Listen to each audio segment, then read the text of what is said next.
जोहत रही बिरस तालाओ तुर कुटिया मेरा मयाहिया।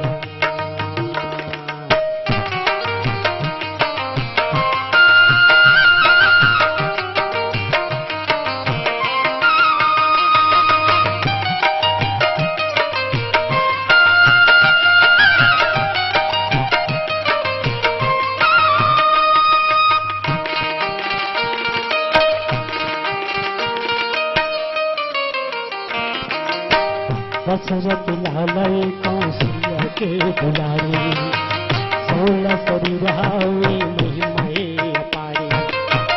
दशरथ लालय कौशल्या के दुलारे 16 सरी रहावे महिमाए अपारे। अटका मन में पैठान ले देवो, अटका मन में पैठान ले देवो तुर कुटिया मेरा तुर कुटिया मेरा मयाहिया।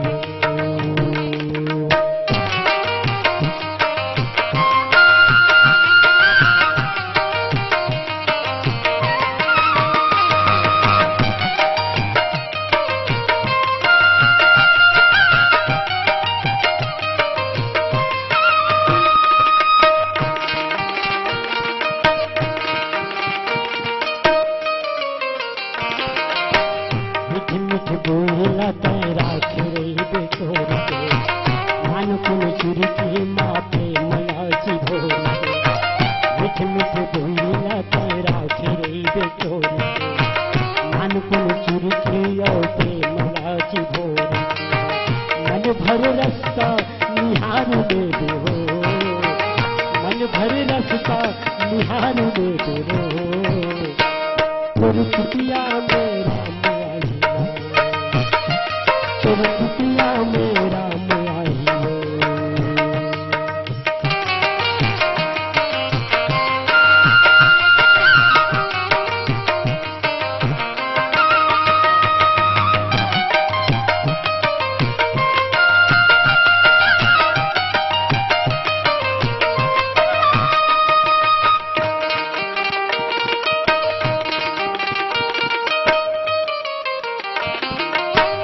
आँख के आसमां चवन लाते भोरे दुनिया के स्वामी ला भक्ति माँ घरोरे।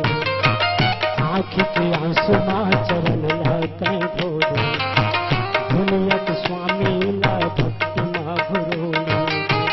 ऐसा भागला जुरोले देवो तुर कुटिया मेरा मयाहिया, तुर कुटिया मेरा मयाहिया।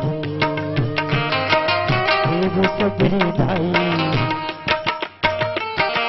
देव सबरे भाई राम राम आई।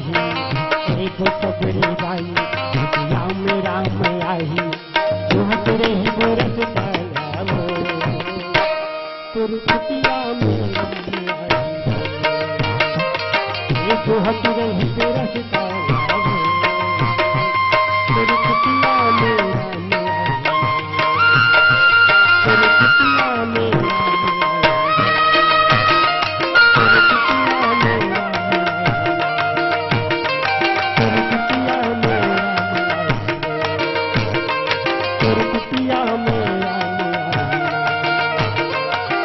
कुटिया